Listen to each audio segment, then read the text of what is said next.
It's always hard to narrow down a lesson.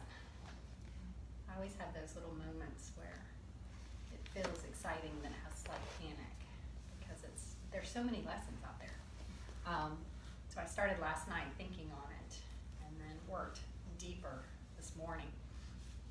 And so we're going to focus on what I think is humor of life, truly humor of life. And the humor of life that we're going to focus on today is going to be the requirement that we constantly have to adjust to new realities. It happens every day. There is a new reality you have to adjust to. And it is exhausting. It is absolutely exhausting because it's constantly shifting. And the moment you think you have mastered it, the humor is on you, because the second you think you have it and you're good to go, the reality shifts and changes on you again. And it happens every day. Even in your own body, even in your own physical body, you're having to adjust to a new reality. It's happening gradually, very gradually. I often heard women and men say, I never feel my age until I look in the mirror, and then I go, who is that person? That has been a new thing that I have noticed with myself lately. Like I look in the mirror and I'm like, oh my God, who is that person that has these wrinkles? I'm only 26, right? Or I'm adjusting to the new reality of needing glasses and not being able to see. That happened last year in teacher training. I just thought it was lighting. I really did. I thought it was just lighting, constantly lighting. And we had a group of about 10, and 50% of them were very young. So I handed them a piece of paper. I said, put this up close to your face and read it. And they were like, okay, blah, blah. And I was like, oh my God. Oh my God. I hate reading glasses. So we're adjusting to new realities even in the body that we exist in. Not to mention the realities that shift and changes in our environments and our relationships. I was reading in Yogananda last night, and he said, as much as we think that we have developed ourselves, we really have not. Because the majority of what we are facing we have no control over. From tornadoes, from droughts, to loved ones being taken from us, from loss of jobs. I mean, just even Mother Nature changes, like I listed and said. There is so much that we cannot control at all. It doesn't matter how much of the mastery of control we think we are creating. We're always living with having to adjust to new realities. It's constant. That is the premise of yoga scientific exploration. It's the premise behind Buddha. It's the premise behind the study of yoga is the constant suffering we face. That is part of being human nature. It is our resistance to new reality. So what is the definition of stress? Stress is what you want and what's really happening. Yes, you have that all the time. Even as a little one. You have very clear wants. And the reality sometimes doesn't provide it for you fast enough. And so what do? You scream. You scream. You scream because you want it, or you scream because the discomfort is too unbearable. I mean, it's funny, you can understand it right in a baby. That's the first time that we learn it. Is this is what I want, or this is what I don't want. It could be either or. Can be a want or an aversion, and what reality really is about. And our inability, when we get stuck, it's our inability to adjust to the new reality. Right? I know. It's every day. Every day. So what do we do? What do we do to balance this? Okay, so it's called dukkha. Dukkha. It's called suffering. And we're looking for sukha, the place of no suffering. We're constantly in search of that. Now that in itself, the search for happiness causes suffering as well. Isn't that funny? The search for happiness actually causes just as much suffering as trying to avoid suffering. My goodness, so we just sit in a corner and not move? Everything's fine, nobody touch anything. Right now I'm in no aversions to anything. I can adjust in this reality space. Hold your breath, right? Because the search, the avoidance, and the wants are all tangled in together inside of our realities.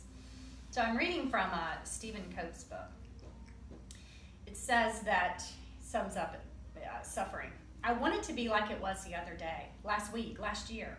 Or I love how it is right now. It's very pleasant. I want it to stay. How can I make this pleasant feeling stay? How can I keep the flow of experience from snatching it away? Oh, don't let it go. So it's even in our moments that everything is okay, we have a little sheer panic, as Brene Brown points out, the sheer panic that this isn't going to stay. We even make jokes about it, right? Oh, goodness, it's too good right now. Something's wrong. You ever heard the old farmer's tale, when you own a farm, always leave one thing broken? Because as soon as you fix it, something else has to break. So always leave one thing broken. The moment you fix the gate, then the tractor breaks. The moment you fix the tractor, the pig runs away. The moment you get the pig back, the goat dies. Right? Then after the goat dies and you get that situated, the horses now needs, is sick. And it's endless living on a farm. So the farmer joke is leave one thing broken at all times. Brene Brown paints a little story where she talks about a family driving home, and it's nighttime in the winter. And it's kind of got snow falling, and they're singing Christmas carols. And the road is dark. It's hard to see. And they're singing away. What? Are y'all waiting for a car accident or something? Then they make it home. I'm like, oh no, total destruction is about right? We're programmed to do that. Isn't that interesting? Even when we hear things are perfect, oh, well, we know how this story goes. I'm going to drive off the edge of the cliff. Everybody dies but one, right? Yeah. No, they just went home and everything was fine. So even our hopes to keep things perfect create suffering. That is as important as understanding avoiding suffering, right? Okay, when we are exploring the mindset of dukkha, what we are looking at is the deep aversion, our deep aversion of how it is right now. How it is right now. So that is when you are in suffering, your deep aversion to suffering. You will do anything you can do in almost a level of desperation to get out of it. Okay? You will do anything to get out of it. It's called, a lot of times it's described by the hungry ghost. Do y'all remember studying the hungry ghost? If you don't, I'll bring it up again. So there, you can Google the hungry ghost and it'll come up pictures and pictures of the hungry ghost. The hungry ghost has a small little head, a giant, giant belly, and a skinny, skinny, skinny neck, and a giant mouth. So it's constantly trying to shove things in its giant mouth that'll make it feel better. Constantly. But the problem is it can't get through the skinny, skinny, skinny throat to the giant desired belly. So it's always trying to get something. It's always grasping. It's always attaching itself that once I do this, everything will be better. Once I shift here, everything will be better. Once I get here, everything will be better. And shoving in. And it can't get to the skinny, skinny, skinny throat. So the need and want is always there. That is our grasping of wanting things to get better. Isn't that interesting? It's basically, I think of the hungry ghost when I'm depressed and I'm at Target or TJ Maxx. I do. I automatically think of it. It's that short-lived, maybe this will make me feel better, right? This is me with my big mouth. If I just find, something here that makes me happy. But the problem is it can't ever get down my skinny little throat, and the need and whatever thing is there is still there. You ever been so hungry and there's something you want to eat but nothing satisfies it? You ever had that? And you can't put your finger on it. You're like, is it French fries? Right? Is it pizza? Is it spaghetti? Is it salty? Is it sweet? What is it? And you can't get it because no matter how much you're putting into this want, It can't get down there to this gaping, desired feeling. We have such an aversion to that feeling. We do not like that feeling. We will do anything. It's why we end up in bars, right? It's why we, a lot of times, excuse my French, we just put up with bullshit from other people. We do. We put up with complete bullshit from other people because our desire to want to be liked or loved, we will choose, because that's what's down here, that we will actually put up with complete bullshit from others. I don't know a better word than to use that one. Because we really do not like the feeling. It's very, very hard to stand up for ourselves sometimes. We do not like the feeling of a boundary. We do not like the feeling of thinking someone else might choose not to like us. Isn't that interesting?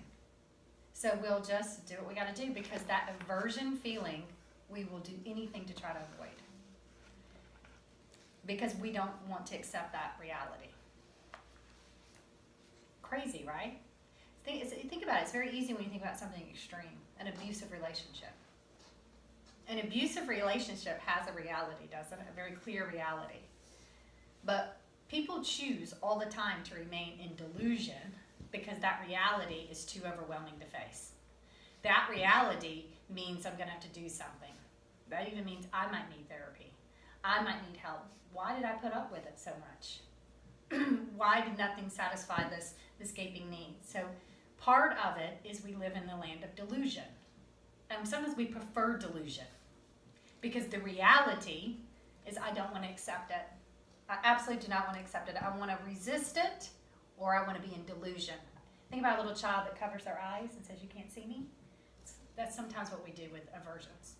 We just say, well, you can't see me. And I'll just pretend that it's not happening. And so we remain there. Because again, we cannot accept the new reality. So that is at the baseline of what we're doing in yoga. What we're doing in yoga is learning that adjusting to new realities is part of the gig. You have to adjust to new realities all the time. All the time. And part of that is once we accept that and learn how to do that, we don't eliminate sufferings, right? We don't eliminate them, but we don't make more suffering on top of suffering. We learn to adjust when it's starting to happen. Is that making sense? Okay, so let's look at the things that we do. All right, we already kind of talked about this. One is in realities is we have wants. We have a list of wants. I want it to appear this way. I want it to be this way. I want this person to be this way. I want my job to be this way. I want my body to be this way, right? I want. So we make a list endlessly of wants. And then when they don't happen, what happens? Yeah, stress, depression, sadness. Because it all goes back to, we have a list of unrealistic wants. Or maybe they are realistic. I mean, I've always told you, changing and shifting environments is a lot easier than perception. So if it's a realistic want that can be a reality, then by God, do that. Because the idea is you don't want the gaping hole between reality and how you're existing, your resistance to it. That gaping hole in the middle is where you feel extremely uncomfortable. So by means, if you can make a shift and make reality and it's easily done, then I would say by far you want to choose that. But a lot of things that I'm talking about, that's not the case. I don't care how much you kick, force, beg, want, do, it's not shifting. That aversion feeling, that uncomfortableness that no matter what I do, that's not getting to where I want, there's the stress part. Okay?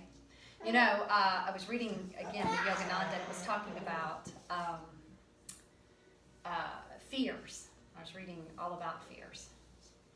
And one of the things that he was talking about was when you want something and it doesn't happen, You are your own worst enemy. Sometimes your wants and your desires are your biggest enemies. Sometimes your wants and your desires are your biggest enemies. You sometimes have to trust that the divine is not letting it happen for a reason, an absolute reason. You know, there's some things that you feel like no matter how hard you push and try, you're running into a wall. And then you push and try harder, and the wall gets right in front of your face. And you push and you push and you push even harder, and you keep running. There might be a reason. It's like divine sitting up there going, my God, what do I have to do for you to realize that's not where you need to be? That is not where you need to be. That attachment that you have to that want and that desire is actually your enemy. If you can shift and come out of that, I might get you back on track. Okay? So we're talking about our wants and desires. So we look at our wants, we look at our desires. If it's realistic and it's doable, then we shift into it. If you have found that it is not realistic and doable, no matter how much you're trying to shift it or change it, then guess what? You got to adapt. You've got to adjust to this new reality. It's time. It's time to adapt and adjust to your new reality.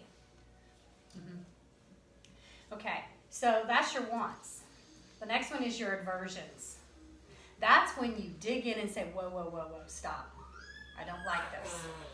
I don't like this. I don't want this feeling. I want this to go away. And it's when you're feeling a complete aversion. Again, common sense logic. Common sense logic. If you can change that reality easily, then you might want to do that. If you cannot change, which I'm going to repeat again, hear me clearly, 85 to 95%, you will not be able to change. You will not be able to change it. That's the frustrating part. Okay? Then you may need to shift into that being your new reality. Okay? When you can shift that into your new reality, you can start making some more logical decisions with its presence. You can make a lot more logical decisions with its presence, can't you?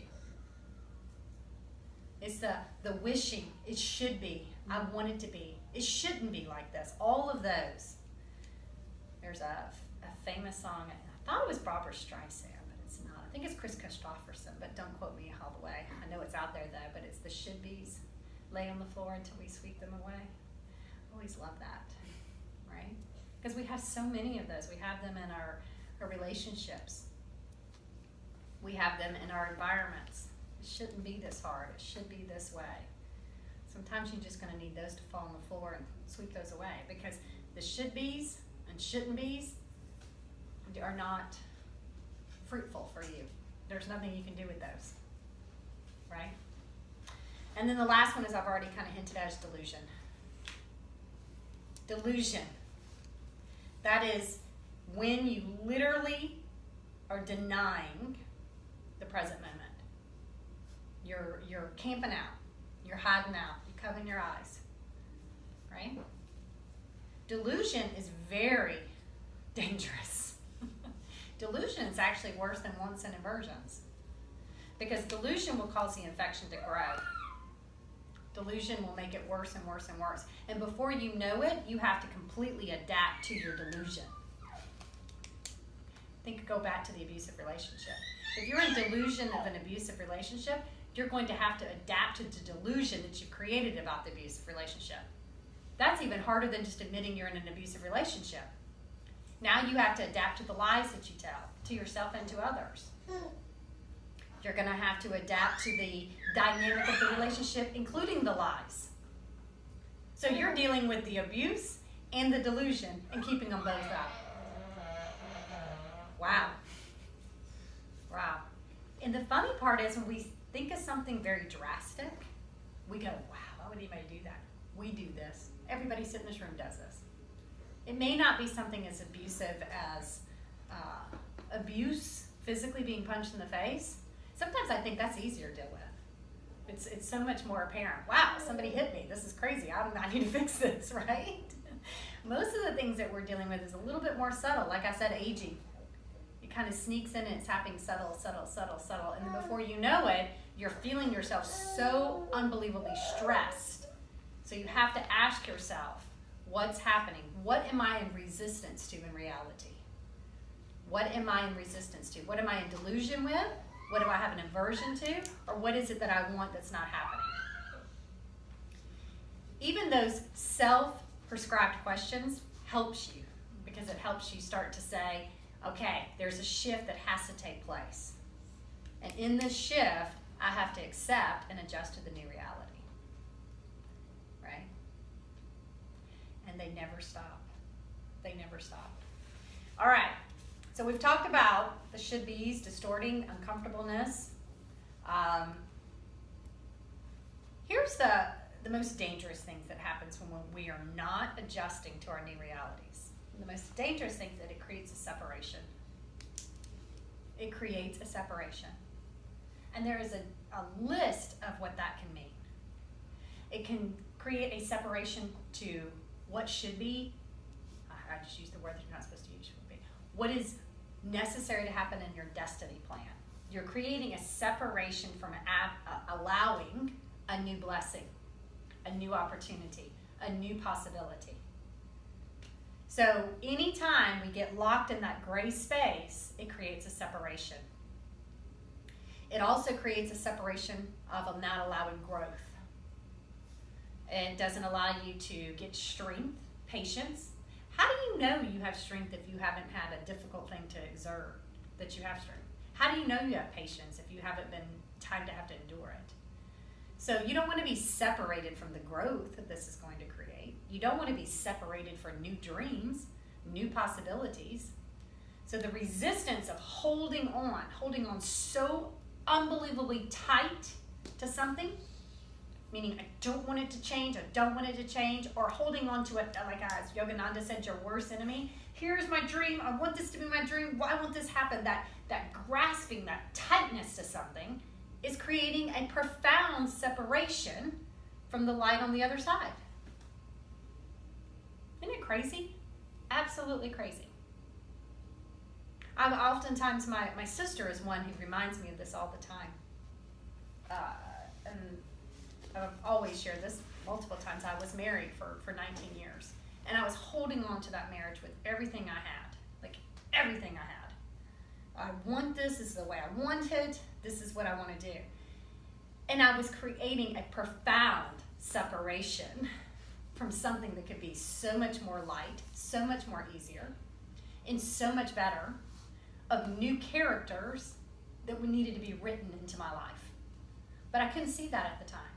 Couldn't see that at all. I had no idea these new characters were coming and how important these new characters are and how much different I'm going to be with these new characters. Okay? So when we are not adjusting to a new reality, we are creating a major separation. Isn't that interesting? Mm-hmm. So, what's the moral of the story?